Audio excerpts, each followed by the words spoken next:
The roosters don't crow in a medieval village. I choke on soot, on smoke, on the bitter fog of chamber pots dumped just beneath window ledges. Your eyes blink open, not to sunlight but to a sliver of grey bleeding through thatch. You've been asleep in a wooden frame stuffed with straw, crawling with fleas. The sun hides behind the sky thick with storm and ash. Your wife, if you have one, is at home boiling linens in urine. The sun dies behind the tree line like a prisoner dragged to execution. You walk home in the dark.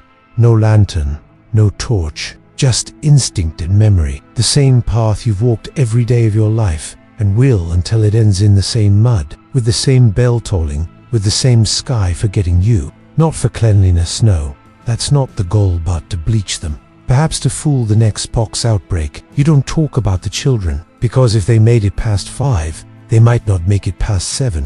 The cemeteries are fuller than the kitchens. The blanket, a woolen shroud you share with the rats. You're throated. The hearth is cold. You hear a cough that doesn't stop in the neighbor's hovel. You see the black swelling under the baker's chin, and you know, you won't say it out loud, but you know, something ancient, something with teeth and no mercy, has come to town again. The bread, if you're lucky enough to have some, is yesterday's crustan that has grown blue with mold, but you eat it anyway, because hunger gnaws louder than revulsion. You are not a lord, you are not a knight, you are not even a squire. You are a villager, nameless and numb, and you are already behind. The bells from the abbey toll, each note a cruel reminder that labor is not life, it is sentence. He does not speak to you. He spits near you. He tallies your worth with ink and insult. You do not meet his eyes. You keep your head bowed because the last man who looked up found his teeth scattered in the dirt. You trudge toward the fields where the soil is a graveyard of failed crops and forgotten bones. Your hands are calloused, but not enough. The wind cuts deeper than your tunic dares to defend. The mud sucks your boots as though it resents your existence, and maybe it does. In this world, the land is both master and monster. The Lord's tacksman rides by, not on foot but on a gelding the size of your starvation. At noon, there is no rest. You wipe sweat from your brow, only to smear it with more mud. And yet, no one screams, no one complains. Misery here is as common as breath, and silence is survival. You feel your ribs when you inhale. You finish the day bent over like an old man, even if you are only 23. This is how your day begins, and this is why you wouldn't last one. You might imagine that at day's end, warmth awaits, a hearth glowing, laughter in some crude tavern, meat roasting on a spit, not from labor but from generations of labor passed down through bone and marrow. Your father's spine curled the same way, his hands twisted like claws before he was 30. He died of fever, or worms, or something with no name. No one kept track. That fantasy is a betrayal. Reality is a bowl of boiled oats thinned with water, shared between 4 mouths. Their armor polished with peasant blood and arrogance. They come for more grain, not for themselves, no, for their war. He dreamed of drowning in filth, of walls closing in, of blood in the basin. You wake with a scream in your throat but no voice. Silence is your only inheritance. A war you do not understand, between kings you've never seen, over land you'll never walk, but still, they come. And still, you must give. The baker's son resists. He says, no. He believes in fairness. He believes in God. They remove his tongue. You are there. You do not scream. You do not move. You look away, and by doing so, you live. The fire crackles. Yes, but it cracks from hunger, not contentment. Smoke gathers low and thick in the single room you call home. Not peace. Stillness. A different thing. You stare at the fire, imagining it is something else. A sun, a hope, a place beyond this one. Your wife weeps without sound. You do not touch her. Love here is too fragile. It cannot survive the daily beatings of reality. It must hide. It must hibernate, or else die. There is no chimney, only a hole in the roof. Rain comes in through it. So do mice. Sometimes birds, sometimes worse. Your back aches. Tonight, there is news. The Baron's men ride again. There is no law for you, only the law of power, and power does not wear rags. Later, when the children sleep, you sit in stillness, a knock at the door. You freeze. It could be the reeve, the plague doctor, or something far older, something that smells your fear and has waited centuries to taste it again. You open the door. No one is there. Only a dead crow on the step, its eyes gone, its neck snapped. A sign of what? That depends on how much sleep you lost the night before. You bury it under the roots of the elder tree, and you whisper a prayer to gods you no longer name. Your dreams are not yours. They belong to the world, brutal, loud, endless.